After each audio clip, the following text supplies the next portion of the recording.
praticamente, temos essa aula e a próxima. Então a gente está indo para o final, metade para o final já do curso, né? E por mim, eu daria mais umas 4 aulas dessa, que eu adoro dar livros históricos, mas a gente tem a grade, né? Então tem que respeitar.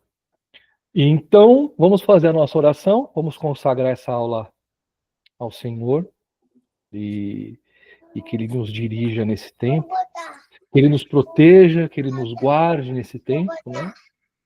Porque o Senhor é quem nos dá graça e quem nos sustenta. Então vamos, deixa eu botar no mute aqui, vamos orar? Vamos orar, irmãos? Senhor, eu quero nesta hora louvar o teu nome, eu quero te agradecer, porque Ebenezer, até aqui o Senhor nos ajudou, até aqui o Senhor nos sustentou, até aqui o Senhor nos direcionou. E nesta noite, Pai, eu quero mais uma vez te pedir a tua graça, te pedir a tua sabedoria, te pedir, Senhor, que o Senhor tenha misericórdia da minha vida, das nossas vidas, que somos tão pequenos diante da tua santidade e da tua presença. Então dirija-nos nesta noite, guarda-nos de toda malignidade, de todo dardo, de toda seta inflamada, e que o teu Espírito tenha total liberdade para nos ensinar sobre o tema desta noite. Eu te agradeço em nome de Jesus, que o Senhor traga ainda os alunos que vão entrar em paz, debaixo da tua proteção, debaixo das tuas asas. Em nome de Jesus. Amém. Amém, vamos lá, vamos começar. Avisando vocês que essa aula já está, já passei para a secretaria e ela já vai disponibilizar para vocês amanhã com a aula gravada. Então vamos lá. A gente semana passada conversamos do período de Juízes, né? Até basicamente a solicitação, até a monarquia unida, né? Nos escritos de Samuel. Hoje a gente vai falar sobre uma realidade um pouco mais triste de Israel, um pouco mais tenebrosa, vamos dizer assim, que é a divisão do reino, que é justamente consequências de uma vida de desobediência, né? Então nós vamos analisar, tentar fazer da mesma forma como fizemos na aula passada, abordar esse período histórico, verificar pontos teológicos, verificar alguns versículos, né, algumas coisas importantes. Então nós vamos analisar primeiro e segundo Reis e primeiro e segundo Crônicas. Lembrando a vocês que esses livros eram uma coisa só antigamente. Quando eu digo uma coisa só, é um livro de Reis e um livro de Crônicas na Bíblia hebraica. Tá? Então, a divisão veio a partir se não me engano, da Vulgata Latina, tá? Com a tradução de Jerônimo. Mas, enfim. Então, nós vamos tratar desse período. Então, vamos fazer uma análise de primeiro e segundo Reis e primeiro e segundo Crônicas. Então, aqui está a nossa linha do tempo. Aqui está a cronologia dos dois reinos. O norte, Israel, e o reino do sul com Judá. Eu vou tentar tratar dos dois reinos paralelamente até determinado ponto. Depois eu vou avisar vocês, aqui é Reis e aqui é Crônicas, para que a gente consiga fazer esse paralelo dos dois reinos, tá bom? Então essa é a linha do tempo, com todos os reis e cronologia de cada um deles, tanto em Israel como Judá.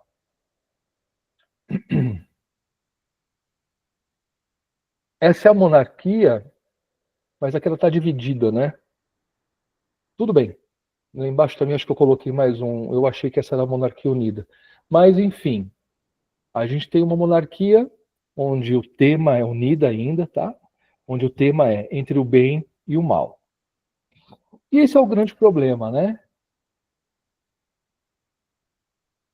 Este é o grande problema. A união, essa monarquia unida, o que ela trouxe de benefícios e malefícios para Israel. Então vamos dar uma pincelada no período aqui abrangido, né? Então, os livros eles vão do auge do reino de Israel até o exílio babilônico e o seu retorno, com a permissão de Xerxes, se eu não me engano, 538 a.C., se eu não me engano. Foi quando a gente vai ver isso na próxima semana, que foram os retornos dos líderes e a reconstrução de templo, de Jerusalém, aquela coisa toda, tá? Mas os dois livros, eles abordam este período.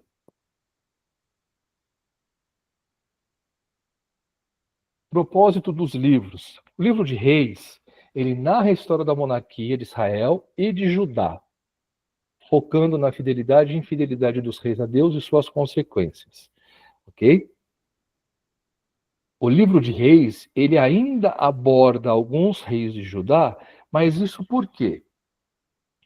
Porque vocês vão ver em 2 Reis, se eu não me engano, 25, se a memória ainda está boa, quando tem as reformas.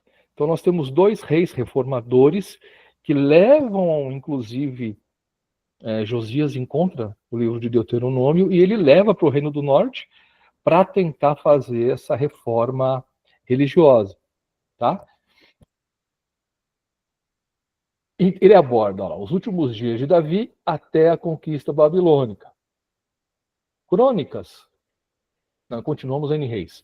Cronologicamente, Reis documentam a história política de Israel durante a monarquia unida, começando por volta de 970 a.C., passando pelo exílio do Reino do Norte, não é Rio Grande do Norte, tá, gente? É Reino do Norte, na Síria e o exílio babilônico. Porque Israel, ele tem 2 exílios. Ele sofre o primeiro exílio com a Síria, Judá não. Depois ele sofre com o babilônico, porque a Babilônia domina a Síria. Tá certo? E depois, por fim, a Babilônia domina Judá.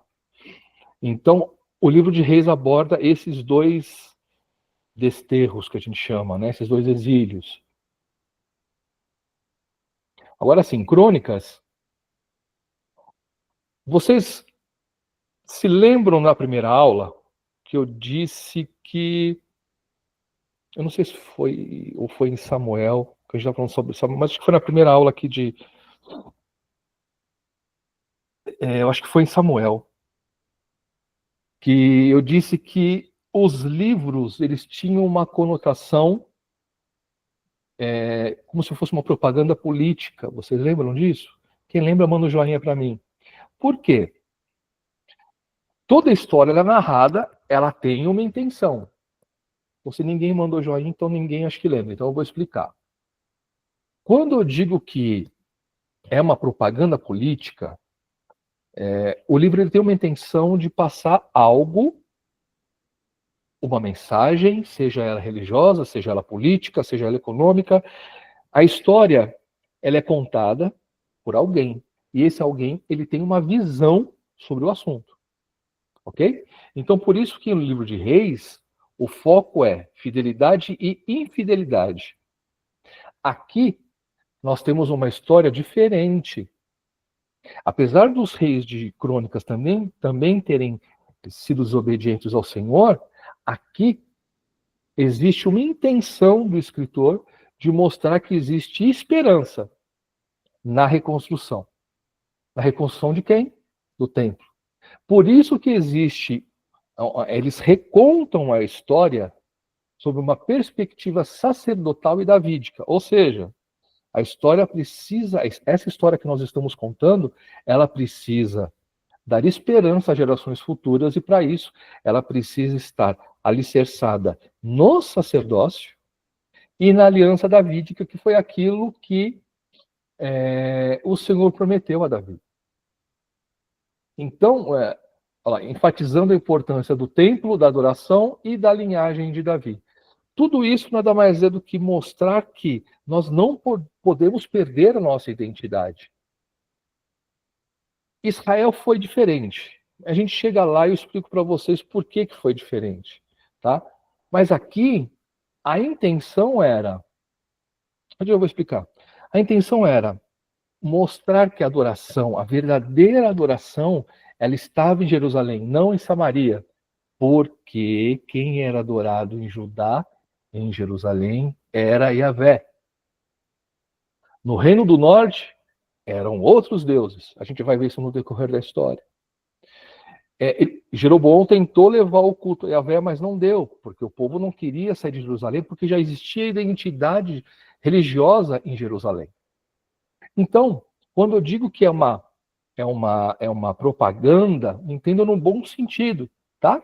Não é... Porque todo historiador é tendencioso. E quando eu digo isso, não é de forma pejorativa. Muito pelo contrário. Tem a visão dele. Tá certo? Lembrem-se, por favor, daquela passagem dos dois ladrões na cruz com Jesus. Enquanto um evangelista viu, um apóstolo viu, contou a história dos dois gozando de Jesus, o outro viu que um gozava e o outro defendia de Jesus. Então depende da perspectiva do escritor. Não que seja certo ou errada, mas ele quer transmitir alguma coisa. E as informações que querem ser transmitidas sobre os dois livros são diferentes. Tá? Então vamos continuando. A história relatada em Crônicas começa no final do reinado de Saul, terminando com o cativeiro de Judá na Babilônia. Vocês vão pegar Crônicas, vocês vão ver a ênfase que o livro dá no reinado de Davi e no reinado de Salomão. É muito grande. Eles contam praticamente toda a história, enfatizando os feitos dos dois reis. Lembra que eu falei? Isso eu falei para vocês, eu tenho certeza, que os reis da antiguidade, inclusive os faraós, eles comentavam, foi no livro de Josué, agora eu estou lembrando, os faraós comentavam os seus feitos como se fosse uma propaganda para mostrar, olha, nós somos grandes, os nossos deuses são grandes. E que não havia menção da expulsão de Israel do meio do Egito. Porque ninguém gosta de fazer propaganda negativa, né? Existe uma breve menção dos Rapiru, falei isso para vocês, mas é o faraó expulsando esse povo. E Rapiru, a mesma raiz da palavra em aramaico, em hebreu, é para judeu. Então percebam que o negócio é grande, né? Mas vamos lá. Agora a gente vai ver, começando a ver primeiro e segundo reis, tá? Mesmo sendo a parte da monarquia unida, porque é o que trata aí no livro. Então vamos lá. O Reino Unido sob Davi e Salomão como ponto de partida antes da divisão. É isso que Reis traz. O período de ouro de Israel, construção do primeiro templo em Jerusalém, né? Primeiro Reis 1, é de 1 a 11, tá? Depois vocês... Não é capítulo 1 ao capítulo 11, é capítulo 1 ao versículo 1 ao 11. Então, aqui nós encontramos basicamente o relato da monarquia unida. Os feitos de Davi, os feitos de Salomão. E aí Salomão morre. E a grande questão foi essa, né? Por que e como Israel foi dividida? O porquê da ruptura? Por que chegou a esse ponto? Primeiro vamos dar uma olhada. Os dois livros eu coloquei para vocês verem. Por que aconteceu o rompimento? Roboão causou separação entre as tribos. Está lá em 1 Reis 12 e 2 Crônicas 10. Todos conhecem a história? Manda joinha para mim. Tem alguém aí? Is there anybody out there? Vamos lá. Sim. Tem? Então se vocês conhecem a história ou não conhecem? Pode falar. Abre o microfone e fala. Conheço, não? Conheço. Então tá bom. Então vocês sabem que Roboão era o filhote de cruz credo de Salomão que achou que deveria fazer igual ou pior ao pai em relação à cobrança de impostos, né? Então, é isso o que vai relatar, tá? É isso que vai relatar esses dois textos. Vocês lembram muito bem, eu costumo brincar muito, não se escandalize, eu costumo brincar que Roboão perguntou para os conselheiros, o que eu faço? Né? Porque o pessoal, as tribos chegaram, os líderes tribais perguntaram, né? Ô, Roboão, seu pai morreu, alivia um pouco a mão, a carga tributária está muito alta, né? A gente não vai aguentar pagar esses impostos, ajuda a gente aí. E aí o Roboão fala, eu vou pensar, daqui a 3 dias eu respondo para vocês. E aí o Roboão pergunta para os seus conselheiros, os conselheiros, não, diminui a carga, o povo não está aguentando pagar tanto tributo. E eu costumo brincar, não se escandalize, que o Roboão saiu de casa, parou no boteco da esquina e encontrou seus amigos de boteco. Os jovens, os amigos de boteco jovens. E aí a galera, não, Roboão, não alivia a mão não, cara. Se eu fosse você, cobrava mais imposto. E foi o que ele fez, ele escutou os amigos de boteco dele. Resumindo, as 10 tribos que nós vamos ver agora, os líderes disseram, nós não temos mais parte com a casa de Davi. E ficaram somente Judá e Benjamim. E também os levitas, né? Mas os levitas não tinham território. Então vamos lá. Reino do Norte ficou assim. Ruben, Dan, Naftali, Zebulon, Issacar, Aser, Efraim, Manassés e Gad. Capital, Samaria.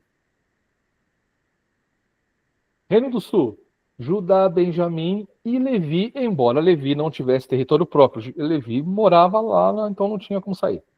Capital, Jerusalém. Aqui nós encontramos, né, o problema da localização do templo. O templo estava em Jerusalém. E aí Jeroboão, para não perder morador, para que o pessoal de lá não se aliasse ao pessoal do sul, ele faz o quê? Nós vamos também instituir um culto aqui em Samaria, que é o culto do bezerro de ouro. Né? Então, aí rompe de vez, ok? E aí rompe de vez porque Jeroboão abriu mão totalmente do culto ao Senhor. Então vamos continuando. Reino dividido, ainda no livro de Reis, tá? O reino dividido na perspectiva do historiador de Reis. Lembra que eu falei para vocês na aula em que Saul foi, semana passada, quando Saul foi instituído ou coroado rei? Eu disse que ele uniu Israel, mas Israel sempre foi meio dividida. Sempre tinha o pessoal do norte, já existia essa divisão, norte e sul, as tribos do norte se davam melhores do que as tribos do sul, sabe? Não existia união. Então percebam, Reino do Norte era menos estável politicamente que o Reino do Sul. Talvez pela maior número de tribos, maior número de cabeças pensantes, de mais líderes, então eles não eram tão estáveis politicamente. Religiosamente, então, nem se fala. Mas isso foi um fator importante para a queda do Reino do Norte. Né? Não eram unidos, não eram fortes politicamente. A sua breve duração foi por volta de 219 anos. Reino curto. 4 séculos. É muito curto. 4 séculos não, 2 séculos mais ou menos, né? Desculpa. E a violência ligada à sucessão dos reis, comprovam esse fato. Nós vamos ver para frente como foi feita a sucessão de todos os reis do norte. Foi totalmente diferente do Reino do Sul. mesmo com o Reino do Sul cometendo seus delitos, suas gafes e tudo mais, mas aí a gente percebe essa falta de estabilidade política, de ter um líder que realmente segurasse a onda e falasse não, né? O historiador de Reis considerou maus todos os 19 governantes de Israel. Ou 20 se considerarmos o Tibni, que era rival de Onri, está lá em 1 Reis 16, 21. Porque perpetuaram o culto ao bezerro de ouro de Jeroboão. Então, todos esses 19 ou 20 reis cultuaram o bezerro de ouro. Então, o reino do norte não teve adoração ao Senhor. Enquanto dividido, enquanto estavam lá com Jerusalém, o pessoal ia até Jerusalém, né? Mas após a divisão, houve totalmente uma ruptura religiosa com o monoteísmo. E aí se cultuava o bezerro de ouro, que é uma figura simbólica importantíssima no Antigo Oriente. O bezerro de ouro ele tem uma simbologia, a gente vai ver isso mais para frente. Não é à toa que eles escolhem um bezerro de ouro, tá? A gente vai ver isso para frente. Calma, microfone, calma, fica bonitinho. Vamos lá. Ainda na perspectiva, né? Como eu falei, o livro de Reis ele menciona o livro de Crônicas, mas a gente continua vendo na perspectiva de Reis. O Reino do Sul persistiu por mais de um século e meio, cerca de 345 anos. Então, aí são 100 e poucos anos, 130 e poucos anos a mais do que o Reino do Norte. Tudo isso aqui também está relatado em Reis, tá? A dinastia davídica foi a única a reivindicar o trono do Sul, realçando a estabilidade política. Ou seja, só a descendência de Davi é que manteve o trono, por exceção de Atalia, que foi a única interruptora da sucessão davídica. Ela era mãe.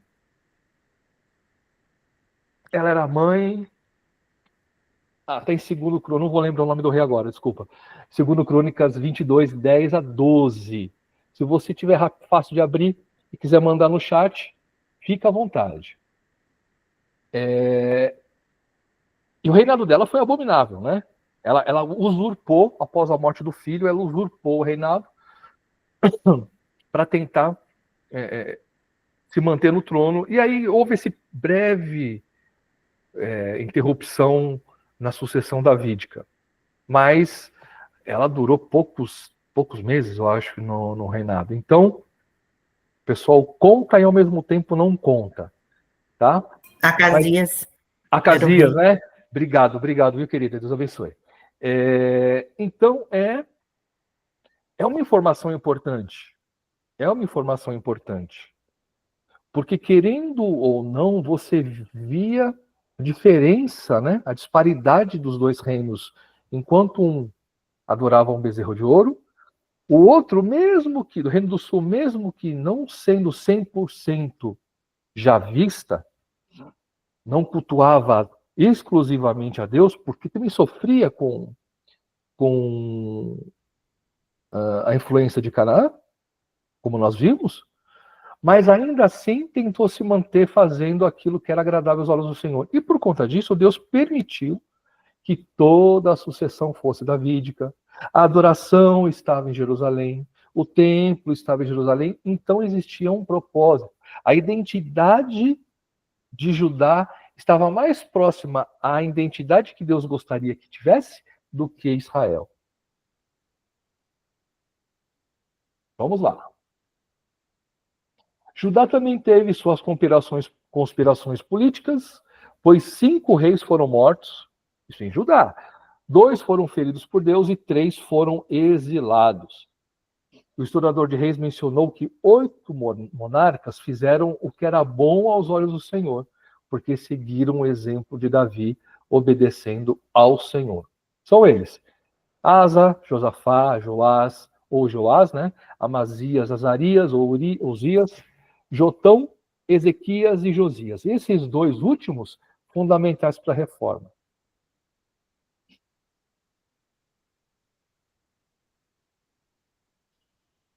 E aqui entra um assunto que eu amo falar. Profeta. Profeta é muito legal. Primeiro, se o nosso bom Deus permitir, e eu der aula de livros proféticos para vocês, inclusive a apostila do BBC, quem escreveu livros proféticos é esse camarada aqui que vos fala. Então, se eu tiver a oportunidade de dar, aliás, me delicio com o Antigo Testamento, né? Então não tem jeito. Vai ser um prazer. Por quê? Porque a gente vai conseguir entrar bem a fundo no que foi o profetismo em Israel. Que é diferente do profetismo que nós entendemos hoje no cristianismo, tá? Não tem nada a ver. Mas eu vou dar só uma pinceladinha para que vocês entendam a intenção do profeta. Então vamos lá. Profetas e profetisas serviram de consciência do rei durante o período monárquico. Era como se ele fosse um primeiro-ministro religioso. Tá? Isso quando o rei permitia, né? Claro. Quando não perseguia, que foi o caso de Elias. Mas, independente da perseguição ou não, o profeta sempre foi aquele que chegou denunciando. Esse é o termo. Denunciando.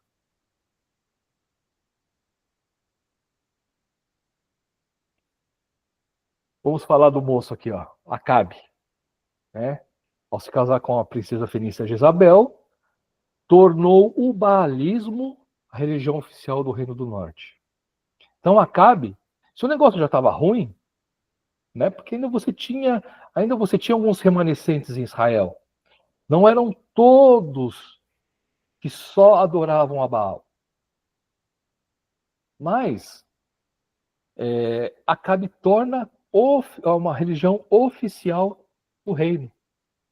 Tá? Isso foi muito complicado. Né? Enquanto Elias e Eliseu representavam modelos de fé inabalável, né, ao Senhor como Deus de Israel. Então percebam o disparate, a diferença. E qual foi o papel? Né? A próxima figura mostra como os ministérios desses profetas... Ah, tá, tem uma coisa antes. Desses profetas refutaram a crença popular no caráter e poder de Baal. Isso que é muito importante que vocês saibam. Quando eu digo crença popular, você sabia que existe o pentecostalismo popular. O que é o pentecostalismo? Ou então o evangelicalismo popular. O que eu quero dizer com isso?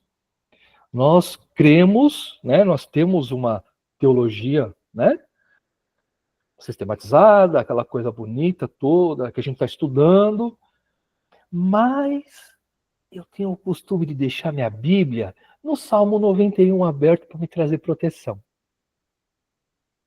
Ou então eu deixo no Salmo 23. Sabe? Isso é crença popular. Isso não é teológico.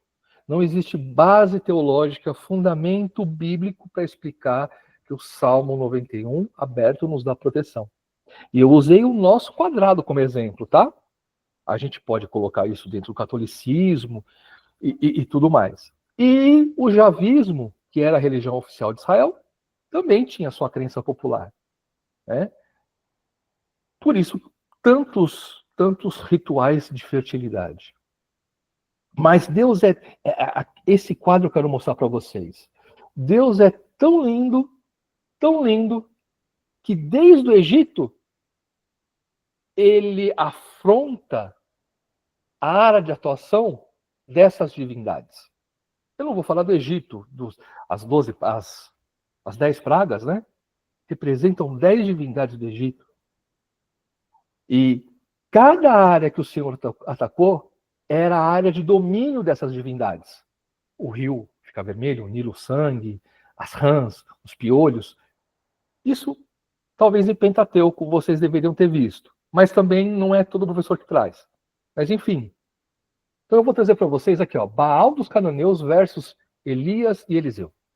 Baal é o deus da tempestade, controla chuvas. Elias proclama seca.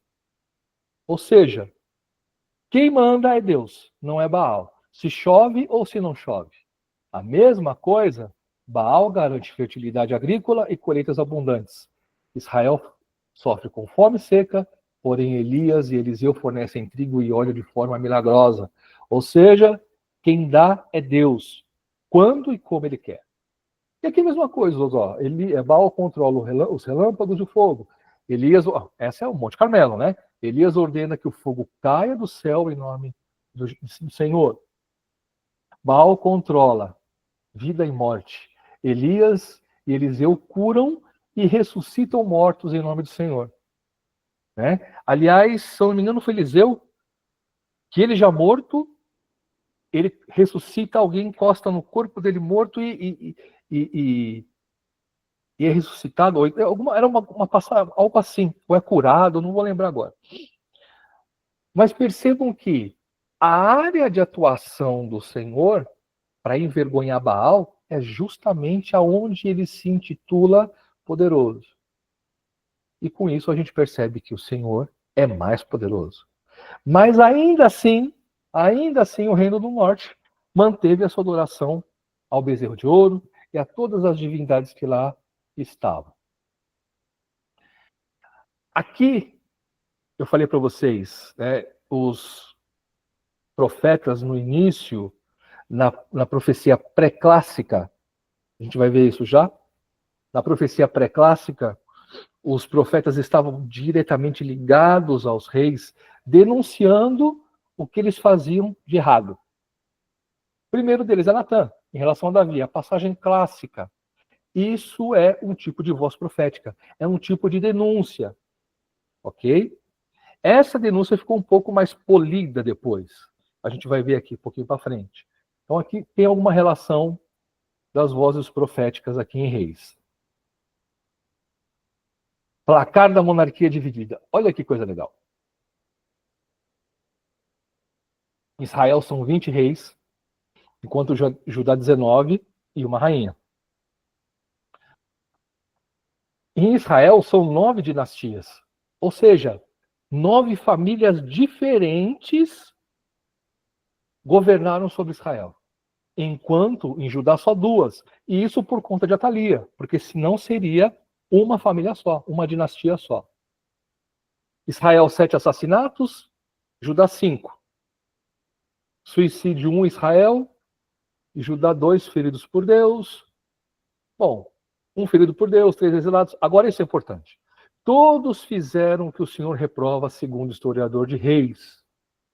Enquanto em Judá, o mesmo historiador afirma que o Senhor aprova, 8 fizeram o que o Senhor aprovava em Reis. 1 minuto, por favor, já venho.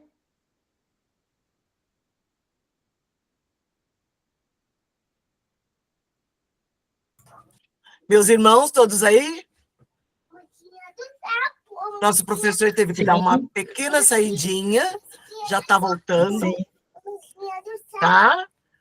Uma coisa bem rapidinha. Teve que dar uma breve saidinha, mas já está. Quero saber de vocês como estão as atividades. Está em dias. Tudo em dia com as atividades? Todos? Essa semana teve atividade? Porque a gente olhou no site, a gente não achou. Ou a gente não olhou direito? Não teve atividade, sim. Teve. Até ontem, meia-noite. A segunda. Tá? Fiquem atentos às atividades, ok? Obrigado, voltei. Qualquer coisa aí, só nos procurar. Isso aí. Só nos procurar. E por falar em procurar, vamos procurar aqui coisas importantes a respeito dessa divisão. Alguns temas principais em Reis, que eu acho que são de grande importância, porque a gente está acostumado a ver, e é assim, nós estamos acostumados a ouvir falar que Davi era um homem segundo o coração, e era mesmo, que Davi foi o principal rei da monarquia unida, que levou toda a glória de Israel, riqueza, prosperidade, e foi. Mas Salomão, principalmente, Davi teve seus defeitos, como todo mundo sabe, mas ele não foi um dos causadores, ele não foi o causador da divisão. Mas ele não foi um bom exemplo em casa, como vocês bem sabem. Davi não foi um bom pai. Davi não soube educar seus filhos. E agora eu estou divagando. Não sei se isso, de certa forma, influenciou a Salomão. Ok? Isso eu estou falando, não tem livro, não tem Bíblia, não tem nada. É o cabeção aqui divagando. Mas a questão de Salomão, ele realmente teve ótimas ações, ótimas obras. Mas ele foi paradoxal, porque ele também teve péssimas obras. Ele teve uma péssima conduta. Então vamos primeiro avaliar as boas ações do Salomão. A primeira delas, ele realmente transformou Israel num período de ouro. Israel foi uma nação extremamente conhecida, extremamente reverenciada. Ele não conquistou como Davi, militarmente falando, ele fez acordos políticos, ele foi muito mais... eu não vou dizer sábio, porque esses acordos trouxeram problemas para ele, mas ele foi muito mais sagaz. Ele descobriu que ele não precisava guerrear, e essa foi a promessa do Senhor, né? Davi derramou sangue, seu filho não vai derramar e vai me construir o templo. Tudo bem. Né? Então, olha só o que as Escrituras falam de Salomão. Amado do Senhor, recebeu um dom divino da sabedoria, trouxe paz, prosperidade, glória, esplendor sem limites a Israel, alcançou fama internacional como empreiteiro, porque, aliás, o templo que ele construiu, vocês percebam, né? Tem um tentando ser parecido aqui em São Paulo. Eu não sei quem já... Eu já fui lá dentro. E eu vou dizer uma coisa para vocês, é uma obra suntuosíssima. Agora, eu imagino Salomão naquela época, com nem metade das condições para se fazer, para se construir, né? Ele construiu um baita de um templo, né? Então, ficou conhecido como empreiteiro. Mas, sempre tem um mas, existe uma avaliação de Salomão baseado às más ações. Salomão, infelizmente, ele pagou um preço muito alto para tudo aquilo que a gente viu no slide anterior. Infelizmente, o resultado das boas ações, infelizmente, elas estão atreladas às más ações. E nós vamos ver o porquê. Não estou falando mal de Salomão, não, tá? Salomão foi um baita de um rei, mas como homem, como qualquer um de nós, errou e errou feio diante do Senhor. Vamos lá. O historiador atribui corretamente a divisão do reino à idolatria de Salomão. Isso é importante salientar. Mas não foi somente a idolatria que resultou na divisão, e sim má administração das questões de Estado por parte do rei. Mas o que é questões de Estado? Quais são essas questões? Vamos ver. Primeiro, aliança política com nações estrangeiras por meio do matrimônio. Ele não guerreou, ele se filiou a essas nações. E graças à pujança que tinha em Israel, ao se casar com as rainhas, vinham tributos, vinham dotes, vinha valores, né, que ajudaram a Israel se tornar próspera. Então o dinheiro veio de algum lugar, essa prosperidade. Prosperidade não cai do céu. Tá certo? E um dos motivos da prosperidade do reino, não do povo, tá? Eu estou no reino, a gente vai chegar, estamos falando da corte, dos seus castelos. Ele tinha 2 castelos, né? Então, assim, Salomão gastou bastante. tendências ao sincretismo, com a finalidade de agradar cananeus e hebreus na Palestina, participação da religião hebraica associada ao Senhor e dos cultos cananeus a Baal e outras divindades. Está nesse 1 Reis 11, de 1 a 8. Depois vocês leiam. Ele, para ser o bom... Salomão era um bom político, gente.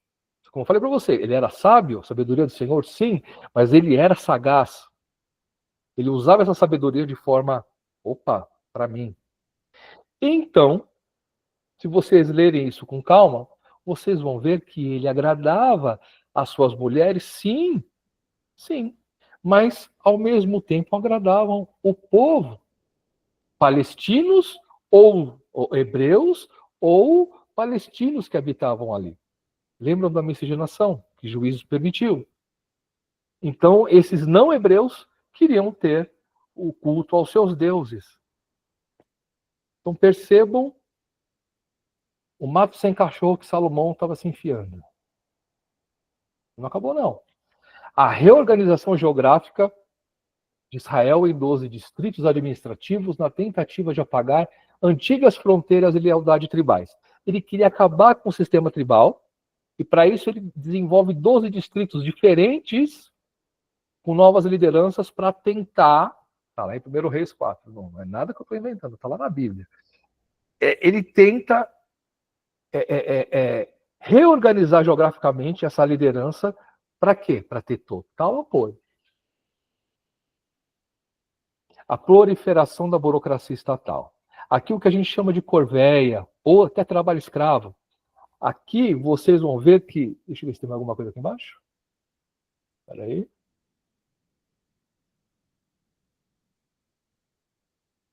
A burocracia estatal, isso aqui também está. É o que nós chamamos de trabalho escravo ou corvéia. Aí a corvéia você tem um aumento de impostos, tá? Em cima daqueles que pagam impostos, e você tem o trabalho escravo, daqueles que são escravos e que não recebem nada, como é o caso de cananeus e de hebreus. Salomão fez dos seus irmãos de sangue escravos para construir templo, para construir palácio. Então, foi um alto preço que Salomão paga para conseguir prosperidade, para conseguir fama internacional. Por isso que no final, na sua morte, os hebreus estavam assim: Roboão, pelo amor de Deus, Roboão, a gente não aguenta mais. Tá? Então, o trabalho escravo, deixa eu ver aqui qual o texto. Tem um texto de 1 Reis que vai dizer que ele não fez os hebreus de escravo, mas ele fez os não hebreus. Porém, num outro texto, já ele precisou fazer também os hebreus de escravos. Importação de ideologias políticas e religiosas pagãs a Jerusalém como fruto do comércio internacional. É igual aqui em São Paulo. Eu não sei quem já esteve aqui, que teve a oportunidade de ir, na 25 de março. A 25 de março, ela é uma mini China, né? Então, ali você escuta falar em chinês, mandarim, e tem vários idiomas dentro do mandarim, né? Várias divisões. Então, aí você escuta mandarim, aí você vê eles comendo de hashi. Toda a cultura religiosa, inclusive, está ali. E esse tipo de integração faz com que os brasileiros sejam influenciados de uma forma ou de outra. É o que acontecia com Israel, né? Então, o comércio internacional, essas transações nos bate-papos, era muito frequente. Ou você adora rei tal, ou Deus tal, o meu Deus, ele faz isso, a minha divindade me dá fertilidade, a sua não dá, a minha dá, ou a sua dá, então me ensina como é que eu faço para ter fertilidade também, Nana. Igual a sua tem, e assim ia essa troca de conceitos religiosos acabou com Israel. Reino do Norte, por enquanto. Não estou querendo ser pessimista não, tá, gente? Mas, infelizmente, como eu falei, foi o período mais tenebroso de Israel. Rebelião de estados satélites com o enfraquecimento do poderio militar de Salomão. com a perda resultante do tributo estrangeiro, como receita compensada pelo aumento de impostos dos israelitas. Salomão não precisava de um exército poderoso porque ele fazia outras formas de acordo. Só que ele enfrentou rebeliões, né? E o que marca o judeu nesse tempo é: o Senhor é conosco, vamos guerrear. Né? Vamos guerrear, o Senhor nos deu a terra, o Senhor nos deu tudo. E como ele perde, como ele se enfraquece nessas rebeliões, ele precisa fazer acordo, o que ele faz? Tributa ainda mais os judeus de Jerusalém.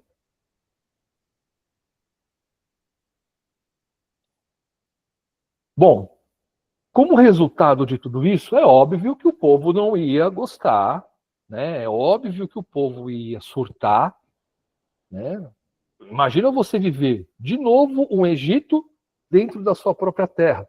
Viver um cativeiro sem ser cativo. E aí surge um movimento chamado profetismo em Israel. Primeiro, chamado de profecia pré-clássica, e num segundo momento, a profecia clássica. Tá? Mas todo esse movimento ele se resume a denunciar, a falar para a monarquia, para os reis, para os governantes, que, no primeiro momento, tá? Que eles estavam em pecado contra o Senhor. Então vamos ver o que é a profecia pré-clássica. A diferença de uma para outra. A pré-clássica, ela não é escrita. Percebam que Eliseu não tem relatos dele ou de Eliseu. Nós temos o relato da escola de profetas, mas que eles redigiam textos, nós não temos, tá? E essa profecia, ela era voltada principalmente para a família real. E a mensagem era de julgamento e destruição nacional pela violação da aliança. Ponto. Era isso. Reino do Norte ou Reino do Sul, mas principalmente no Norte. Né? Vocês veem a denúncia, a questão da idolatria, a questão no Reino do Sul, principalmente, nós vamos ver depois, no século VI, com os profetas, os menores, denunciando outras coisas, que é o que nós vamos ver agora. Mas em livros proféticos a gente consegue, vocês vão ver muito melhor. A profecia clássica é escrita. Então aí nós já temos escritos dos profetas, Isaías, Jeremias, Ezequiel, Oséias, Joel, Abadias, Abacuque. As profecias estão o quê? Relatadas. Ela tinha característica, o formato de oráculos, né? É uma espécie de adivinhação, a previsão do futuro, enfatizando ações simbólicas ao invés de milagres. Os profetas levavam a sua mensagem, agora já muda um pouco. Por quê? Porque na profecia clássica, isso a gente vai estar lá bem depois da divisão do reino, basicamente já no período do exílio, sabe? Jeremias é um deles, Isaías é um deles, e Jeremias principalmente denuncia a questão da falta de ética dos religiosos, né? Então, a mensagem era para líderes políticos, porque basicamente reis você não tinha mais, você tinha os reis vassalos, que eram esses reis que lá estavam, eram meio vassalos. Então, ia para eles também, mas ia principalmente para os políticos e para os líderes religiosos. Por quê? Nós já vamos tomar um café, tá? Um minuto só. Só acabar esse próximo slide. Por quê? Porque aqui é a cereja do bolo da profecia clássica. É a troca. A profecia clássica ela denuncia todas as trocas possíveis e imagináveis que o povo, os líderes e os sacerdotes faziam. A troca do Senhor por algo. Então a gente tem a religiosa, a denúncia religiosa, consistia na substituição do Senhor por Baal ou por deuses vizinhos. A denúncia política consistia na substituição do Senhor pelo poder, como culto à própria sabedoria política, culto ao poderio militar, culto aos grandes impérios que Israel fez aliança. E a denúncia econômica, que consistia na substituição do Senhor pelas riquezas. A gente tem um termo em hebreu, que significa betzá, né? É uma espécie de ganância. Então, eles denunciavam a betzá, não a riqueza. Você podia ser rico, não tinha problema. Você pode ser próspero, tá, tudo bem. Mas se a sua prosperidade ela é baseada em cima da usurpação de um terceiro, aí você está sendo ganancioso e aí não condiz com a palavra do Senhor. Você pegar Levítico ele tenta trazer igualdade social a todos. Então, a profecia clássica, que a gente vai encontrar depois, é claro que nos nossos reinos divididos, a gente vai encontrar essa profecia, as duas profecias, mas essa clássica a gente vai entrar e estudar a fundo mesmo em livros proféticos. Tá certo? Deixa eu só ver o que tem aqui. Ah, ótimo. Pessoal, vocês estão me ouvindo? Vocês estão aí? Vamos pro café? Sim. Posso ouvir um glória a Deus? Glória a Deus. Ô, Posso ouvir um prof, Glória a aleluia? Deus. Então tá bom. Aleluia. Glória. Amém. ô, prof, só sobre ali o bezerro de ouro, vai ser falado na aula de hoje ainda ou é numa outra matéria? Não, é o próximo slide.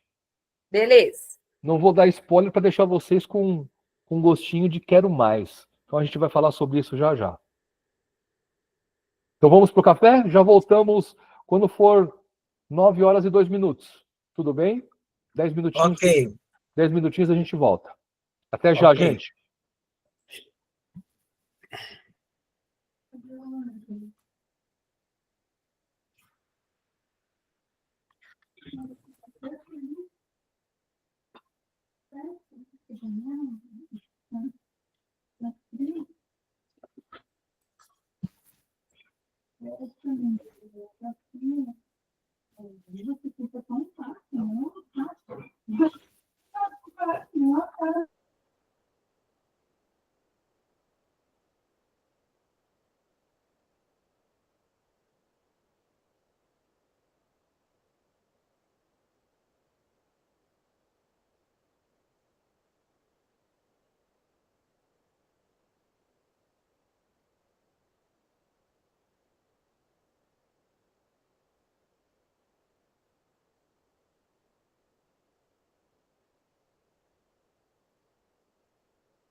O que você quer?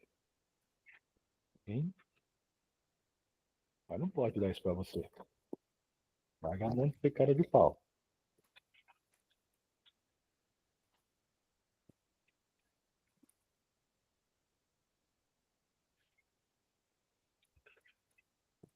Pô,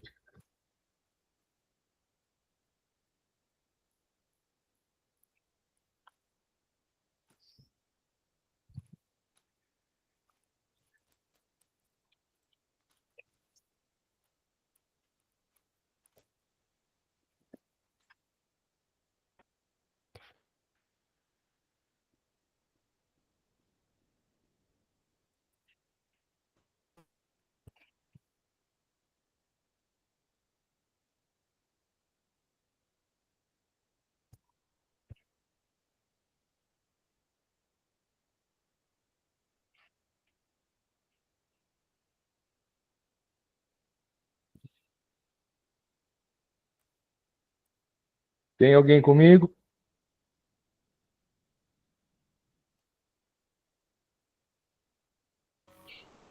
Tem alguém Temos comigo? Tá todo mundo Sim. ligado?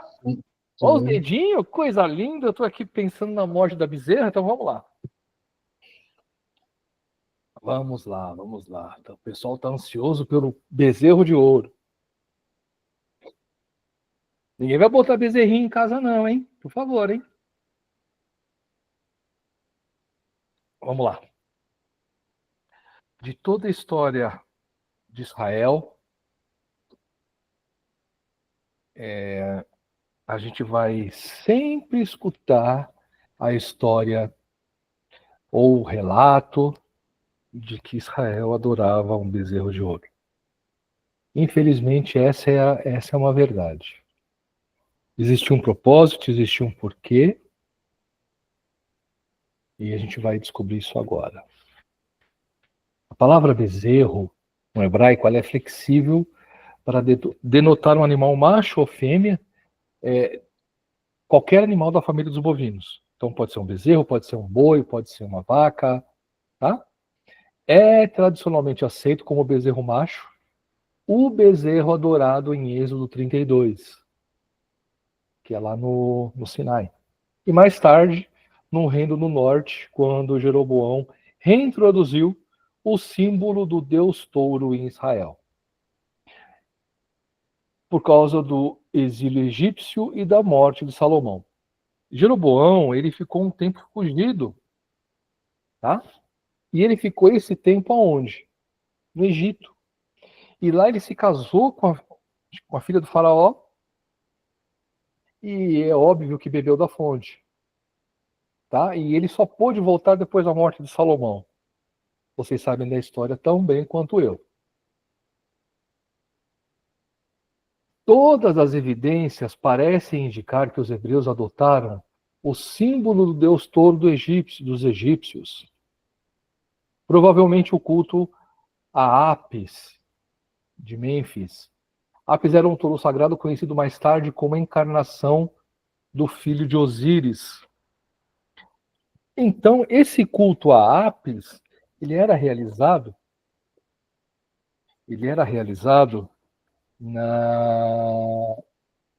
no Egito. Ele era tido como o filho de Osíris. E Jeroboão bebeu dessa fonte. Só que, aí você fala, mas e no Êxodo? Né? Eu estou procurando, eu estou lendo, explicando para vocês, mas eu estou vendo uma passagem aqui no livro que eu queria ver se eu acho, até para trazer para vocês.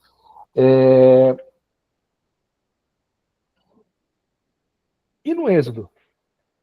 O que tem a ver o Êxodo? São períodos diferentes. Israel bebeu, lembra que eu falei na primeira aula lá em Josué? Israel bebeu deste politeísmo egípcio e esse touro, esse bezerro, ele permeou o cotidiano religioso de Israel por muito tempo. Eu não vou falar se eu não achar, mas é uma pena. Deixa eu ver. Espero que vocês não estejam escutando as folhas balançando. É isso, eu estou em crônicas. Tá. Então, queridos,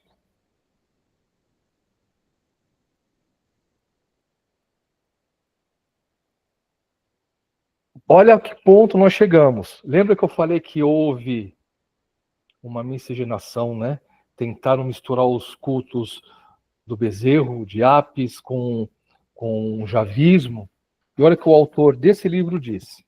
Inclusive, é o livro que eu uso bastante, que é o que está na bibliografia. Se vocês puderem comprar esse livro, é um livro grosso, é um livro para consulta, lógico, mas é um livro fantástico. Ele está no final da bibliografia. Olha o que ele diz. Acredita-se que os bezerros de Jeroboão deviam, de alguma forma, representar Javé, talvez como pedestais para seu trono ou tribunas para sua presença.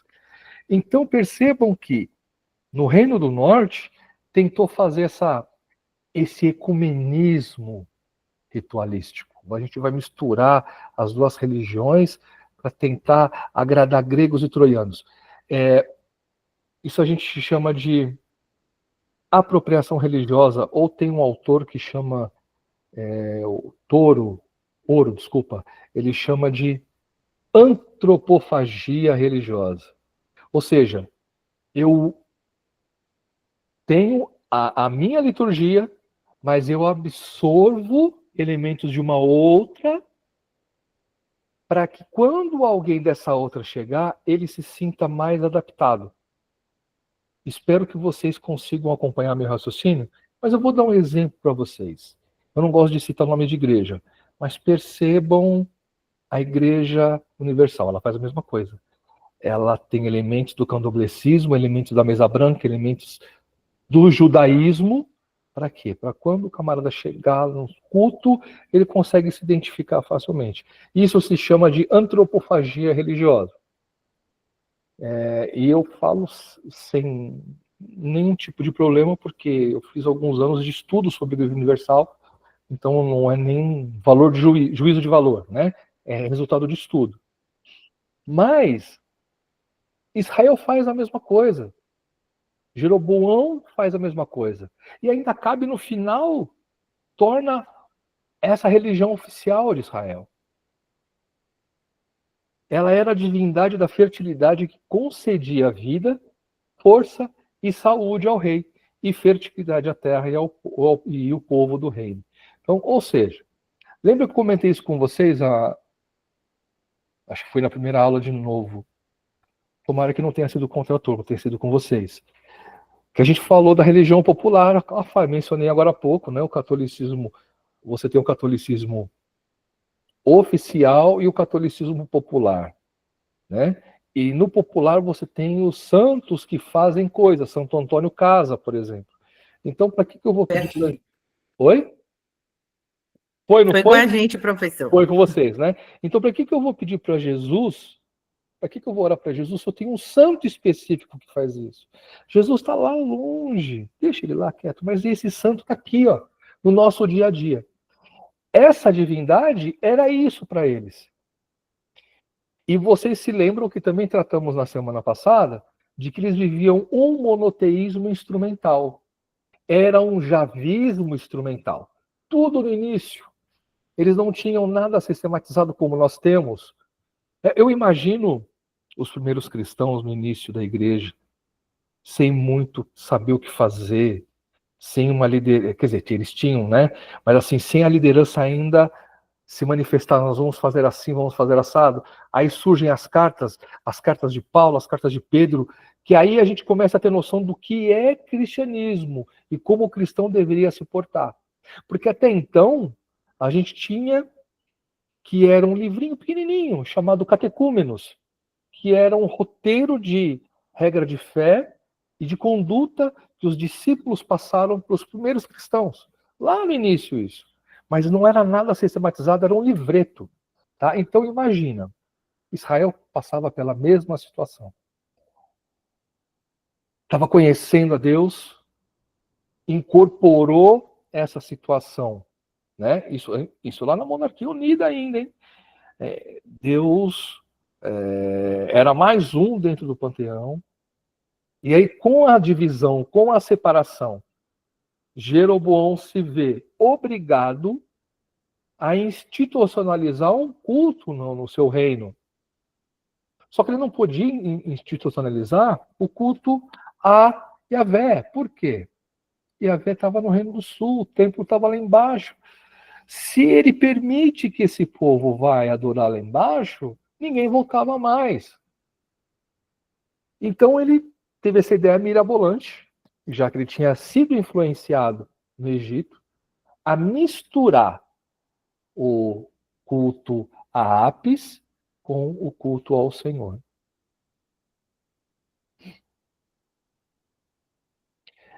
A adoração do bezerro de ouro estava intimamente ligada aos rituais do baalismo. E quais eram esses rituais? Já falei isso várias vezes aqui. Ritual de fertilidade estava relacionado ao quê? A sexo ritualístico. Né? Lembra que eu falei isso? O ofertante levava o seu sacrifício, ele entregava nas mãos das sacerdotisas que eram prostitutas ritualísticas, porque elas tinham que manter relação com o ofertante, com os ofertantes, né? E isso era o culto a Baal. E isso estava ligado à adoração ao bezerro de ouro. Então, automaticamente, isso acabou virando Israel. Essa violação à aliança não só pôs fim ao reinado de Jeroboão, como conduziu à eliminação da nação de Israel pelo Senhor em sua ira. A profecia está lá em 2 Reis. Eu vou ler para vocês. 2 Reis 17, 18. É um texto... Acho que eu deixei até marcado. Não deixei. 2 Reis 17, 18. Quem achou e quiser acompanhar, me acompanhe. Está aqui. 2 Reis 17, 18. Pelo que o Senhor muito se indignou contra Israel e o afastou da sua presença. E nada mais ficou senão a tribo de Judá. Percebam que ainda o Senhor, cuidando de Judá e Benjamim, né, mas Judá já era um reino, então levou o nome de Judá, mas eram as duas tribos mais os levitas que lá estavam. O Senhor ainda apostava, entendo quando digo apostar, né? O Senhor sabe de todas as coisas, mas ainda Ele nos permite a liberdade humana de escolha. Então ainda o Senhor... Isso, falar da soberania de Deus é algo complicado, né? Porque você fala que Deus sabia que o povo ia errar, mas ao mesmo tempo Ele dava essa oportunidade, essa possibilidade do povo voltar atrás e adorá-lo, né? Mas o povo não volta. E aí o Senhor se afasta de Israel definitivamente. É quando Israel sofre o exílio assírio e é totalmente destruído, tá? Lembrando que Israel foi destruído pelos assírios. Quando Babilônia dominou Israel, ela já era vassala da Síria, tá? Tudo bem até aí? Dedinhos assim para mim, ó. Porque eu só tô vendo a irmã Central Campo Limpo, que eu nunca guardo o nome dela. Desculpa. É Ana, chama Ana. Ana, então tá bom. O restante aí tá todo mundo comigo? Quero ver dedinho, enquanto eu tomo água. Tá um silêncio, meu. Nem dedinho eu tô vendo hoje. Ô, Jesus. Papai. Vamos falar então de Crônicas. Deixa eu só ver uma coisa aqui. Ah, agora eu vi dedinho, sim. Obrigado. Tá. Vamos falar de Crônicas. As Crônicas são 2 livros, ou um livro, né, no seu conteúdo original. Como a gente viu no início, eles têm uma tratativa, uma intenção diferente de Reis. Reis faz um relato do que seria, o que deveria ser, que seria a obediência, mas do que realmente foi a desobediência. Aqui, também a gente encontra alguns reis que fizeram o que era mal aos olhos do Senhor, como nós vimos o placar, porém, aqui a ênfase não é essa. A ênfase é mostrar que, olha, a gente está no exílio, nós estamos na Babilônia, mas se a gente manter a nossa obediência, a nossa fidelidade, né? Se nós tivermos aqui a esperança no Senhor, Jerusalém será restaurada. A promessa de restauração, ela sempre existiu. Só vocês pegarem os profetas que profetizaram em Judá. E aí vocês vão ver como o Senhor falou, ó Judá, até mesmo para Israel, ó Judá, porque todo mundo já estava no mesmo balaio de gato, já estava todo mundo preso, todo mundo estava exilado. Se vocês se voltarem para o Senhor ouvirá o seu clamor e recuperará a identidade, a glória de Israel e de Judá. Né? Percebam que isso é uma frequente nos livros proféticos. Até chega um momento que Ciro permite. E isso também está enfatizado em Crônicas. Então vamos dar uma analisada aqui. Não faltam muitos slides, mas dá para a gente ir mais um pouco. Esse é um pouquinho diferente, tá? De Reis, porque o livro é um livro diferente. Então eu tentei abordar de forma diferente do primeiro. Então aqui nós encontramos alguns conceitos básicos em Crônicas. O primeiro deles é a recordação do passado. O livro começa com toda a genealogia de Davi, desde Adão, e passa por todo mundo para dizer o quê? Olha, nós temos um passado e esse passado é o que nos vai impulsionar para o presente, no presente para o futuro.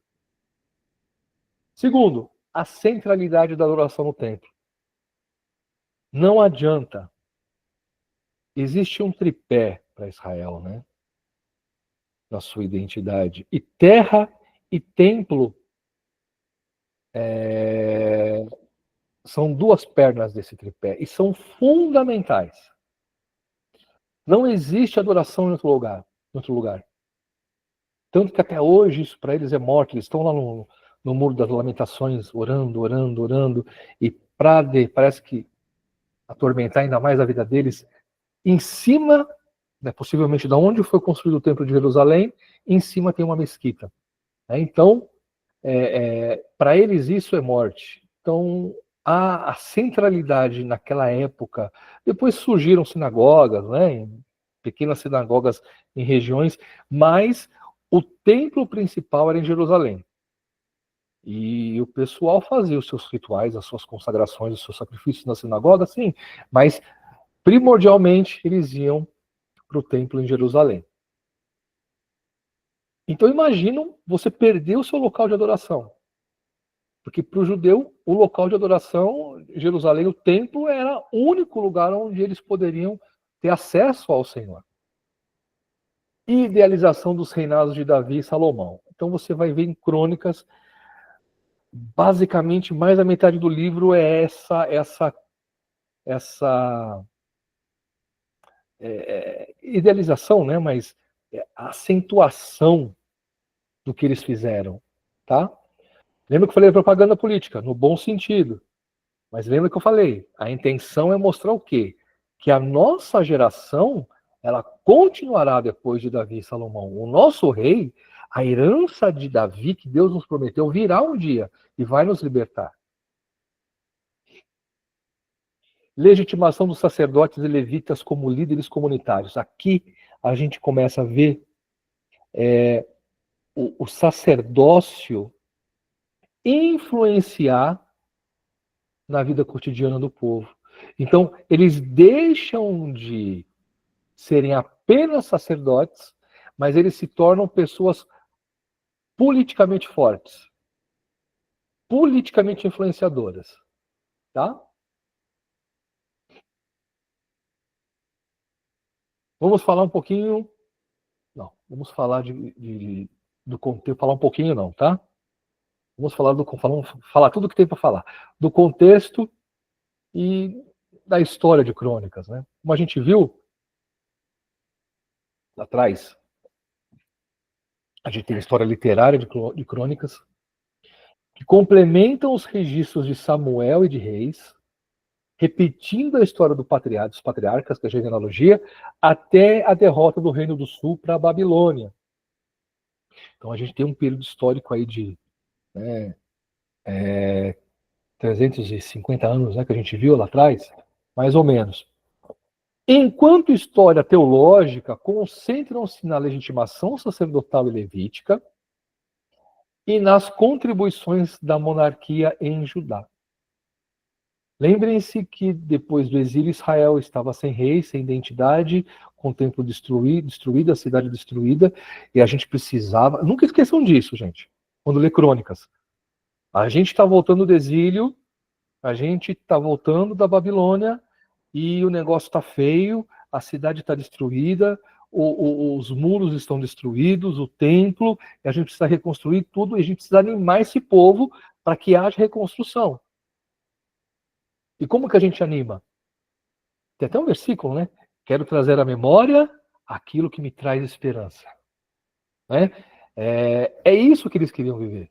Então, um outro detalhe importante para vocês. Eu não sei se vocês sabem, mas quando a gente fala de exílio, a gente imagina todo mundo saindo, né, de Israel, ou de Judá.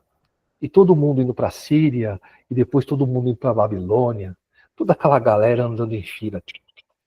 Não, gente, esquece isso. Se vocês pegarem o livro de... Acho que é Daniel. Existe o relato de quando a Babilônia leva os judeus para a Babilônia. Mas não são todos. Eles só levavam aqueles que sabiam ler, escrever, aqueles que eram inteligentes, aqueles que poderiam ser usados de alguma forma dentro da corte. Claro, levava também uns peões de cabra, desculpa o termo, mas levava os seus peãozinhos de cabra, porque precisava de um trabalho braçal lá. Mas muita gente ficava na cidade. Se vocês... depois a gente vai ler Neemias. Quando Neemias chega, já tinham alguns judeus que ficaram lá. E o pessoal estava vivendo praticamente nada, porque não tinha muro, então eles eram saqueados. Né? Tanto que existe a reconstrução dos muros em Jerusalém, a primeira coisa que eles fazem. Né? Então percebam a segunda, né? A primeira foi com Zorobabel. Mas percebam que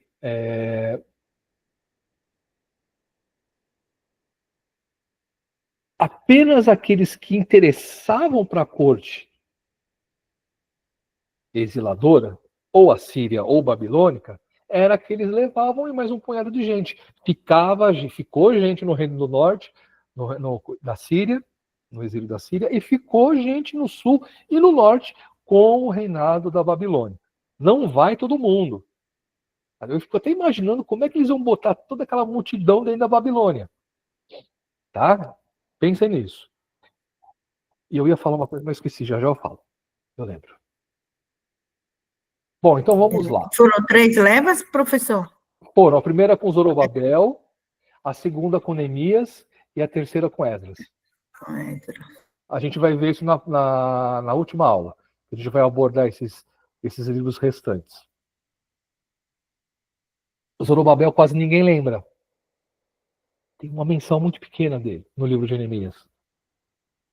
Mas vamos lá. Era isso em relação ao cativeiro. Então acho que era só isso que era para falar sobre o cativeiro. Vamos lá, continuando. As genealogias rastreiam a herança de fé, né? Eu acabei de falar isso, do ponto de vista da aliança. Lembrem-se que não é só a questão da genealogia, mas é a questão da genealogia que se envolveu com o Senhor no momento da aliança. Tá? Então, a aliança é importante. Lembra da aliança desde Abraão, Abraão, Isaac, Jacó e tal, toda, José. Tanto que atenção aos patriarcas e aos 12 filhos de Jacó. Os relatos dos reinados de Davi e Salomão destacam acontecimentos e personagens. Lembra que eu falei? O rei nunca vai destacar as suas derrotas, mas sempre os seus grandes feitos. E está tudo bem com isso, porque essa é a intenção do historiador, né? Ninguém conta uma história de uma derrota, tá? Os reis antigamente não faziam isso. Então, se destacavam os acontecimentos e personagens ligados à Arca da Aliança e à reconstrução e dedicação do templo. Para quê? Para criar aquela força para quem lesse, quando Esdras leu a lei, que todo mundo falou, nós vamos servir ao Senhor. Lembram disso? Quando Esdras chama todo mundo, eles leem a lei, eles mandam as mulheres de outros povos embora, porque estava todo mundo misturado, né? Estava uma miscigenação total, e Esdras fala, vocês mandam essas mulheres embora, porque elas não são judias, e aí eles leem a lei e todos, de novo, se identificam com o javismo. Mas isso não representa que eles não continuaram adorando outros deuses, tá? Não existe relato na história de Israel em que Israel só se curvou ao Senhor.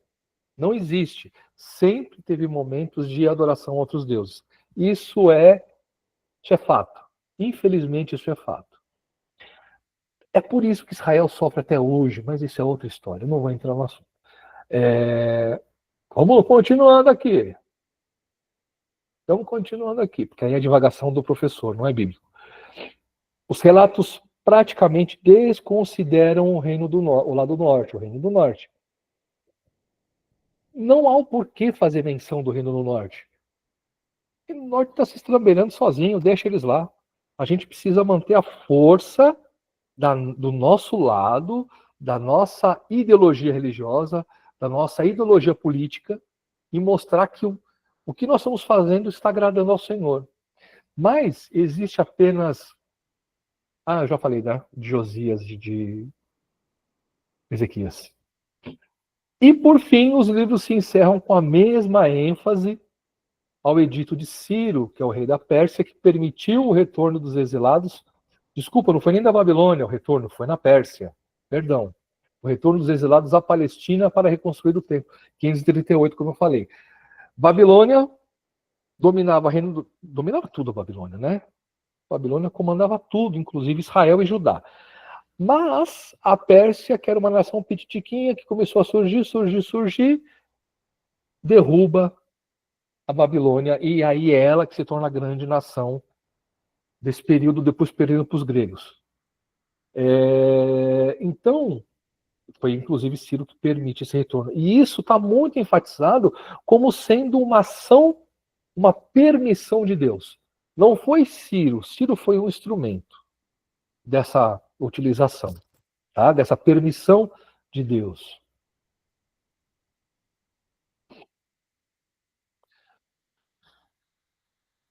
Desafios e momentos de reforma em Judá. Embora, primeiro que a gente falou da linha davídica, né?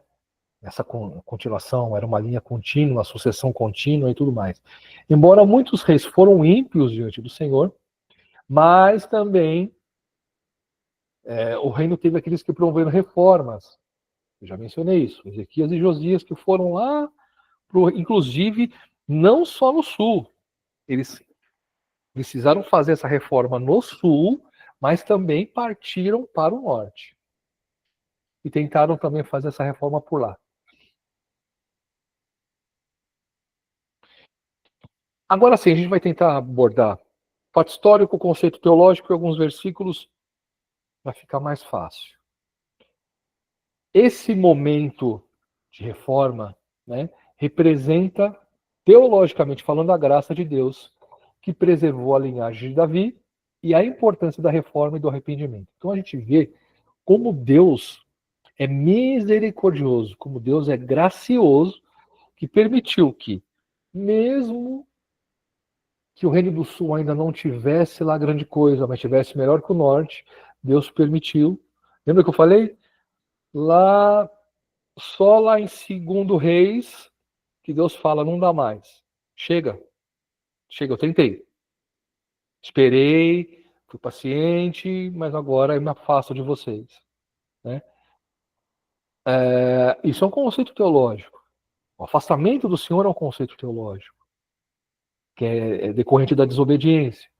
E aqui também a gente entende com a misericórdia de Deus, a bondade de Deus, que preserva o quê? A linhagem de Davi, para que a partir daí surja uma reforma em Judá, tentando alcançar o Reino do Sul. Esses são os dois versículos que, por incrível que pareça, eu botei os de Reis, tá? Ezequias e o de Josias, em 23 e 25. Alguém ficou com alguma dúvida? A irmã perguntou do culto ao bezerro de ouro, né? Eu expliquei, acabei indo embora, nem perguntei se vocês queriam comentar alguma coisa, alguém quer falar alguma coisa, fiquem na liberdade. Tá tudo bem? Posso seguir? Então tá bom, então eu vou seguir, hein? O próximo assunto importante de Crônicas, olha lá, Assírio, o exílio assírio e babilônico. Gente, eu não sei se vocês, a história dos assírios, eles eram, todo mundo fala, né? Os assírios eram um povo muito cruel. Eu posso dizer para vocês que eu acho que eu nunca vi um povo tão cruel como os assírios. O que eles faziam com os seus prisioneiros, com aqueles que eles derrotavam, não sei se vocês sabem, eles empalavam aqueles que perdiam as guerras para eles. E vocês sabem o que é empalar, né? Imagina aí eu pegar, irmã, tô te vendo, irmã, Ana, tô te vendo. Imagina você pegar aquele queijo mussarela no espetinho, e vai colocar na grelha, né? Vou fazer um espetinho de mussarela aqui e você enfia aquilo e sai pela boca. Isso é empalar. Então, por que vocês acham que Jonas não queria ir para Nínive? Por que vocês acham que Jonas estava morrendo de medo de ir para Nínive? Está explicado. Os assírios eram bárbaros, eram terríveis. Então, Israel sofreu muito no período do exílio assírio. O babilônico também, lógico, né? Mas que você ser retirado da sua terra ou ser largado na sua terra, a Deus dará, ninguém quer. Mas vamos lá. Os fatos históricos. Nós temos a queda de Samaria para a Síria em 722, segundo Reis 17, e queda de Jerusalém para a Babilônia em 586. Foram 2 anos, um ano de sítio em volta de Jerusalém, em 587, e aí um ano depois eles ficaram sem comida e sem água, e aí a Babilônia consegue invadir, em 586. Eu errei aí, eu só coloquei as passagens de Reis, perdão, mas em Crônicas também tem. Mas se você tiver concordância na sua Bíblia, a hora que você abre, embaixo já tem o livro de Crônicas que você pode fazer a relação. Tá bom? Conceito teológico. A fidelidade de Deus às suas alianças, seja na bênção ou no juízo, e a soberania de Deus sobre as nações. Aqui a gente tem 2 pontos importantes. Não só a quebra da aliança, né? Ou não só a obediência e fidelidade a essa aliança, mas principalmente Deus atuando sobre nações vizinhas para que a vontade dele se cumpra. Então, ou a vontade, a permissão dele se cumpra, no caso do juízo contra Israel e contra a Babilônia, tá? E 1º e 2º Crônicas, o foco na restauração e na esperança de novos tempos. Versículo-chave é a destruição do templo e de Jerusalém, tá? Em 2 Reis 25, versículo 9 e 10. E perspectiva de Crônicas, a linhagem de Davi e o templo. Olha lá, enquanto o rei se concentra nos profetas e na condenação, a gente não tem um Elias ou Eliseu em Judá. Percebam isso. A profecia pré-clássica não existe no Reino do Sul. Olha lá, Crônicas vai enfatizar o templo, o sacerdócio e a linhagem de Davi como esperança. A perspectiva, a tendência no bom sentido, né, a perspectiva dos escritores são diferentes. Por quê? Porque lá em cima, no Reino do Norte, o negócio está pegando fogo. O couro está comendo. E aí os profetas aparecem para quê? Para justamente apresentar a desobediência e a condenação por conta dessa desobediência. Como eu falei, Reino do Sul não tem profecia pré-clássica, porque, entre aspas, estava tudo muito melhor do que no Reino do Norte. Fato histórico, releitura da história para um público pós-exílio.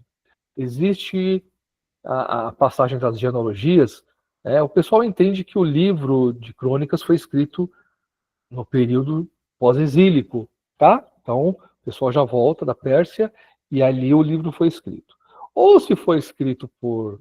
eu não sei na apostila se está como anônimo, eu não vi, de verdade. Mas a apostila tem uma visão um pouquinho diferente. Mas se foi um outro escritor, também não tem problema. O texto chegou lá na mão dos pós-exilados e eles leram isso como forma de vamos levantar o moral da galera para a gente poder seguir de frente e agora servindo a Deus.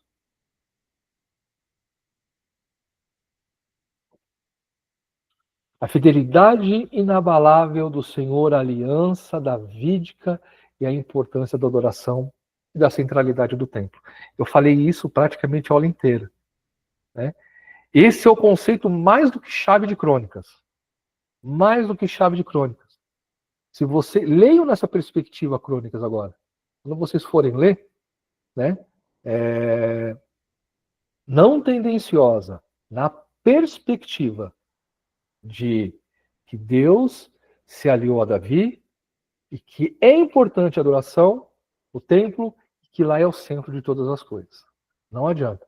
Quando vocês começarem a ler, leiam dessa forma, sobre essa ótica, vocês vão falar, nossa, tá na cara isso, né?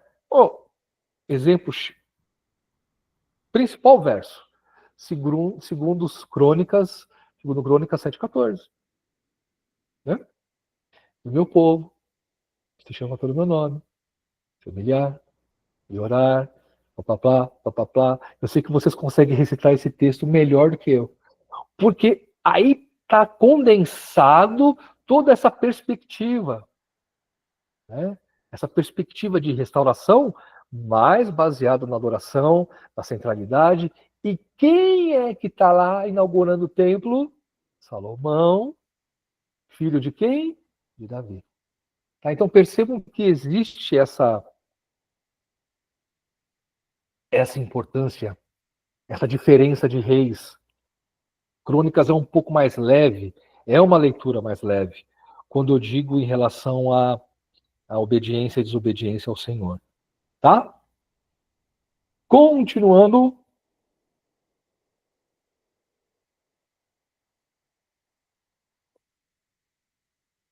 Reinado de Davi e Salomão em Crônicas. É óbvio, como diria o menininho aqui vizinho de casa, é óbvio, tio, que Crônicas, já que tem uma perspectiva de trazer esperança a quem lê, é claro que ele vai minimizar os aspectos negativos dos reinados de Davi e Salomão, que foca na preparação para o templo e a organização do culto.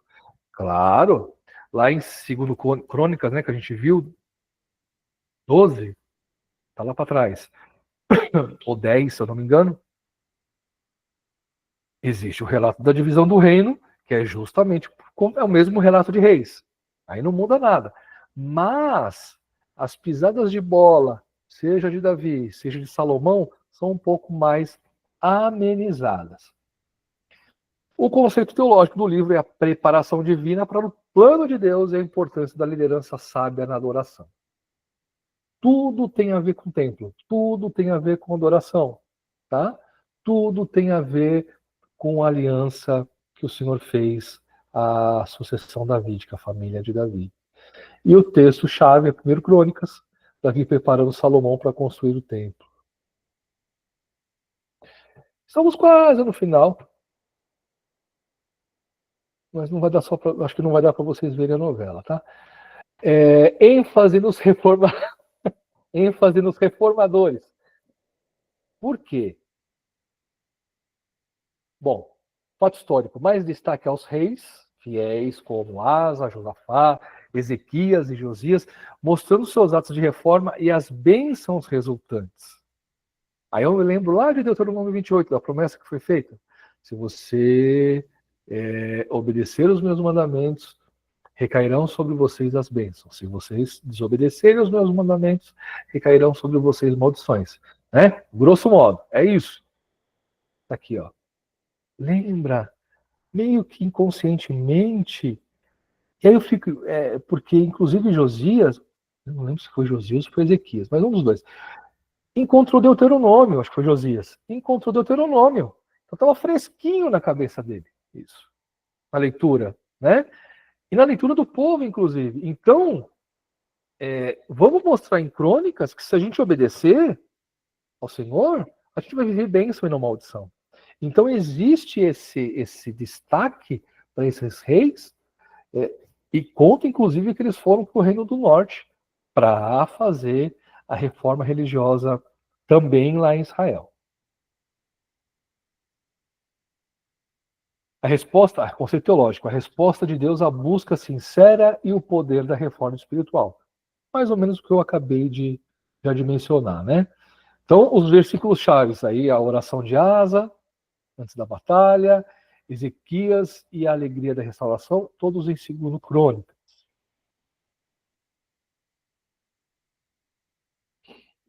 O retorno e a esperança, 2 Crônicas 36. É o livro que eu mais gosto, professor. É? Nossa, Sério? sou apaixonada. Quando eu leio Asas e Josafá, eu fico doida. Mas eu te mostrando, entre aspas, assim, entre aspas, né? Não vou dizer os podres, mas as pisadas de bola que eles deram, por favor, não fica triste, não. Né? Não, a gente sabe, eu falo que nunca vi, né? Tanta prova, tanta coisa, e eles ainda, né, faz as verdadeiras coisas más também. Porque todo mundo... sabe o que eu gosto de Crônicas? Apesar da perspectiva ser diferente de Reis, Reis é um livro mais que mostra a verdade mais nua e crua. Todo mundo errou, ninguém quis saber do Senhor, os 19, 20 reis, todos eles fizeram o que era mal diante dos olhos do Senhor. Ponto. Não tem salvação para Israel. Ponto. E não teve. Né? Crônicas mostra isso, porque também Judá também teve politicagem, também teve lobby, também teve conchavo. Claro, é política. Política é política desde que a gente se conhece por gente. Porque quem faz política é ser humano. E ser humano é igual desde quando nós somos criados, desde quando nós pegamos. Então, Crônicas faz o quê? Ameniza isso, de certa forma, né? Não esconde, ele ameniza. Porque o principal para ele é trazer o quê? É essa esperança. E essa esperança é fundamental para uma reconstrução de uma cidade. Então, por isso que não pode ser baseado em reis. Como é que nós vamos reconstruir um templo, um culto, uma monarquia, lendo tudo isso que nós estamos lendo? Acabe, Jeroboão, como esses são os exemplos de reis que nós tivemos? Não dá para ser igual. Então, por isso que Crônicas, sabendo dos problemas, o cronista ele faz o quê? Ele muda a perspectiva, né? De forma extremamente inteligente. Eu acho que é uma forma de dizer, né? Dirigido pelo Espírito Santo. Porque esse livro ele tem enquanto o Reis ele denuncia, né, as pisadas de bola, Crônicas quer justamente mostrar que, mesmo com pisada de bola, há esperança. Tá? E o texto muito usado para isso é o de 2 Crônicas 36, que é o quê? O decreto de Ciro. É basicamente o finalzinho, né? Quando Ciro permite o retorno dos judeus a Jerusalém. E aí são todos os judeus. Mesmo que o reino ele geograficamente ele não está dividido, porque você não tem uma monarquia mais em Israel. Israel agora é vassalo. Israel e Judá são vassalos da Pérsia. Quem manda é Ciro. Quem manda é Xerxes, né? Marido de Esther. E assim vai, são os reis. Lá eles têm os seus governadores que tomam conta dessas cidades que são vassalas para pagar tributo, para manter a ordem. Lembra de Pilatos com Roma, né? César mandava Pilatos, vai lá para a Judéia porque o negócio está feio. Então, coloca a ordem lá. É isso que esses reis mandavam. Mas Israel já não... Depois do exílio da Babilônia, acabou a monarquia em Israel. Então, geograficamente, ela era uma nação, entre aspas, mas ao mesmo tempo, ainda assim era meio dividido. Tá? Então, mas o que amenizava essa divisão, como eu falei para vocês, Israel sempre foi dividido no início da sua história, mas o que amenizava esse bairrismo, pronto, achei o termo, esse bairrismo, eu moro aqui em São Paulo. Você mora onde? No Rio Grande do Sul? Não, São Paulo é mais legal. Né? São Paulo é que a gente adora no Templo de Salomão. Aí, Jesus, falei. Aí vocês adoram onde? A catedral pequenininha? Então, existia esse bairrismo.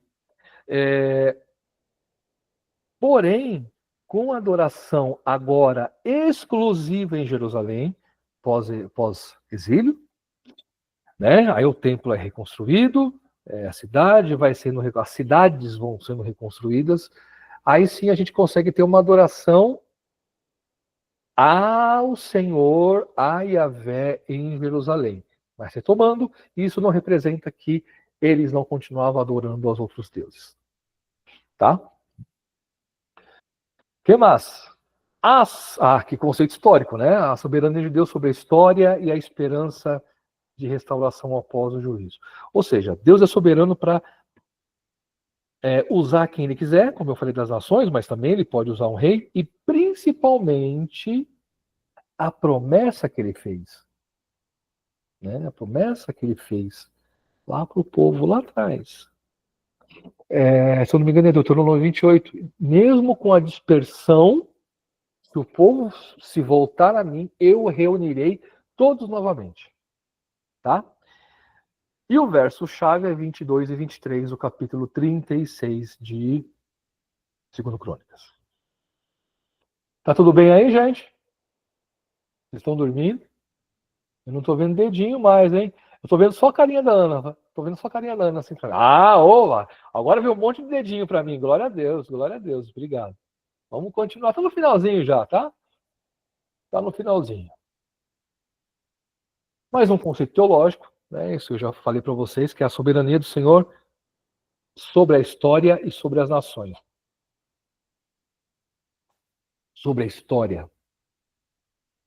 Deus, ele é o escritor da história. É ele quem decide quando o povo vai ser levado, o Senhor é que decide quando o povo vai regressar. Outro conceito teológico importante. As consequências da obediência e desobediência individual e nacional. Percebam que o povo, na sua totalidade, pecou, sim, mas a grande importância da pisada de bola foi quando os reis, quando a liderança, ou seja, a sua individualidade, começam a pecar contra Deus. Primeiro com Jeroboão, né? E aí automaticamente toda a nação do Reino do Norte começam a adorar também, aí todo mundo peca. Porque também existe o conceito de adoração individual e o conceito de adoração coletiva em Israel, tá? A fidelidade inabalável de Deus às suas alianças, especialmente a davídica, né? Existia uma promessa de que o povo voltaria e essa promessa se cumpriu. Eles esperam até hoje que essa aliança davídica seja restaurada. Por isso, já expliquei para vocês, que eles ainda esperam pelo Messias. Aí você fala, mas Jesus era da linhagem de Davi, né? Mas Jesus se intitulou o Eu Sou. E quando Jesus fez isso, ele se tornou um outro Deus diferente de Yahvé. E aí se torna uma heresia para eles. Eu comentei isso com vocês na outra aula. Por fim, a importância da adoração e da centralidade de Deus em nossas vidas. Vocês já escutaram essa passagem, né? Nós somos templo do Espírito Santo. Então, a gente tem por base, a gente tem por base toda uma nação como exemplo. A gente tem por base toda uma monarquia, sucessão de monarquia como exemplos do que se deve e o que se não deve fazer. Eu não estou falando de adoração a outros deuses, eu estou falando daquilo que eu torno principal na minha vida, daquilo que é prioridade na minha vida. E foi isso que os reis não tiveram esse senso, né? O Senhor não foi a prioridade. A prioridade foi poder, a prioridade foi a riqueza, a prioridade foi o exército, a prioridade foi, agora para o povo, a minha plantação, a minha colheita, né? E isso foi prioridade. Porque se a prioridade tivesse sido o Senhor, eles falariam que nem Abacuque, né? Ainda que haja. Fugiu o versículo. Ainda que haja nos currais. Oh, meu Deus do céu, Abacuque 3,17. Fugiu o termo. Ainda que haja. Esse texto é lindo, eu amo esse texto. Ainda que haja vacas nos currais. Porque ainda que a figueira não floresça, nem haja fruto na vide, ainda que decepcione o produto da oliveira, e os caminhos e os campos não produzam mantimentos, ainda que as ovelhas da malhada sejam arrebatadas e nos currais não haja gado. Amém. Abacuque 3,17, não é isso? 3,17. 3,17. Esse texto me arrepia. Só de escutar esse texto me arrepia. Porque é isso que o Senhor queria. Que os judeus dessem prioridade para ele, Deus, e não para suas coisas corriqueiras. E aí eu vou nas divindades populares do dia a dia, as cananeias, porque aí eu consigo aquilo que eu quero. Obrigado, Ana. A natureza da verdadeira liderança é a liderança que é temente a Deus. Percebam que enquanto apresenta uma liderança totalmente perversa, violenta, bagunçada, a gente tem uma estabilidade mais forte no Reino do Sul. Uma estabilidade política um pouco mais forte. E aí, com isso, é óbvio que eu tenho um reino mais estruturado. Né? Não tem bagunça. E, por fim, esperança da restauração e redenção. Não é redenção cristã. Redenção judaica é diferente. Tá? Então, aqui, restauração do templo, da cidade, da glória de Davi e a redenção. Ou seja, esse povo sai de uma situação de miséria. Lembra do Goel que a gente viu em Ruth? Então, o meu Redentor vive. Ou seja, o Goel, ele é o Redentor que tira Israel das mãos do inimigo, ele é o Goel que tira Israel das mãos do perverso, de uma situação de humilhação, de vergonha, e ele restaura a glória total de Israel. E aí eu estou incluindo templo, identidade, terra, poderio militar, monarquia unida. Aí eu tenho Israel nos moldes que o Senhor gostaria que fosse. Como eu falei para vocês, aquela monarquia teocrática.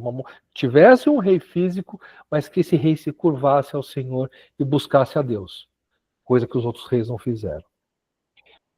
Eu acho que acabou. Esse é o livro que eu mostrei para vocês. Vou mostrar de novo. Não ganho nada, tá? Mas é que esse livro aqui é tão bom. Panorama do Antigo Testamento. É tão bom. 684 páginas. É um livrinho grosso. Mas, se vocês puderem... Por que eu falo isso? O autor, professor. Oi? O autor? O Esse autor. tá no slide, ó. Andrew Hill e J.H. Walton. Tá? Por que é um livro legal? Porque ele não é nem liberal, ele não é nem fundamentalista, ele não tem uma visão teológica. Ele é imparcial, né? Então a gente consegue usar ele, ler sem problema, sem se escandalizar. Vocês vão ver coisas que vocês não viram dentro da teologia mais ortodoxa, né? Mas é um livro muito bom. É um livro muito bom. Eu acho que se você tiver condição de comprar, esse meu eu comprei na faculdade. Foi acho que 2009, 2010. Eu tenho ele até hoje. Quer ver? A edição dele é antigão. 2011. 2011 eu comprei esse livro. Então, é isso. E espero que todos tenham se enriquecido, como eu me enriqueci com vocês. E na semana que vem a gente termina, né? Semana que vem é a nossa última aula. Né? Espero que todos possam usar o material, aprender, se edificar, como eu sou edificado por Deus. Deixa eu fechar isso aqui e deixa eu voltar para minha casa. Tá? É isso, amados. Eu vou fazer uma oração para a gente ir embora. A gente ir embora não, né? João 7,53, né? E todos já estão nas suas casas. Parafraseando João, todos já estão nas suas casas. Amém? Vamos orar. Amém, professor.